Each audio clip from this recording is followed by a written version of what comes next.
and premix fuel supply to landing beaches in the central region has been suspended indefinitely.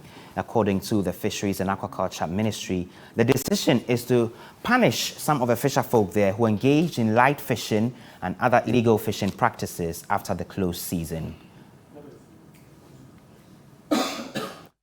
The first-time fisherfolk along the coast have been punished this way. Only last month, some fisherfolk, more than 20 communities in their Dime from enclaves, were punished in a similar fashion.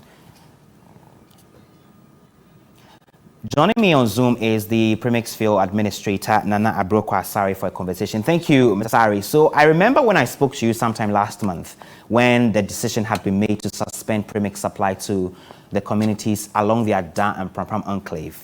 You said because of the activities they continuously engage in, which are illegal, you're exacting these sanctions. Now we're having the central region having their own share.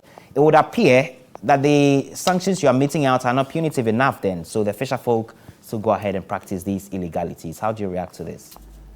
Thank you very much, and a very good afternoon to you and good afternoon to all your listeners. And I wouldn't agree with your point when you say the punitive measures are not strong enough.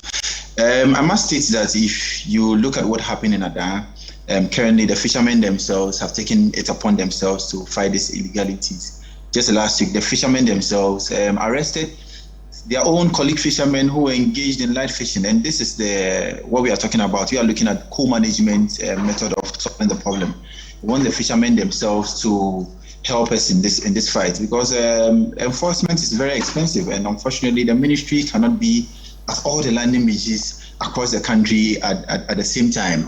If you remember the interview we had somewhere last week, I mentioned that I even gave a proverb by saying that if you hear your neighbor's house is on fire, you fetch water by yours. So I think it was a warning, and we made it clear that any landing beach we find engaging in these illegalities would also be slapped with this sanction. So basically, that is what we want to do. And we are fighting it across using various means to fight it.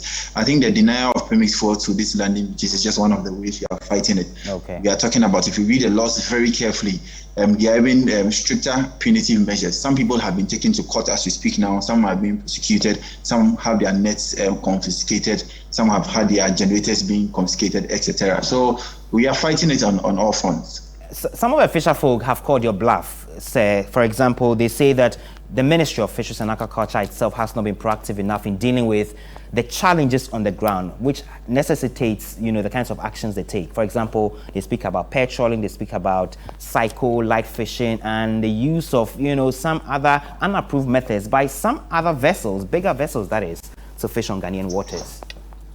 Yes, so we are going to fight it on all fronts. As I speak to you now, when the artisanal fishermen went for close season for a month, the trawlers went for 2 months. So it's not being selective, and the trawlers have just started trickling in for their licenses, and they are just going to begin their fishing expedition. And I want to use this medium to also caution the trawlers that the Ministry of Fisheries and Aquaculture Development, led by Honorable Howard Kumsin, is committed to ensuring that all the illegalities are tackled. So definitely, they're also going to see some action. Anybody found going against the law, from psycho to any illegal method, will definitely be fought head on. So the artisanal fishers should also watch out. The trawlers should also watch out. Let's see how things progress going forward.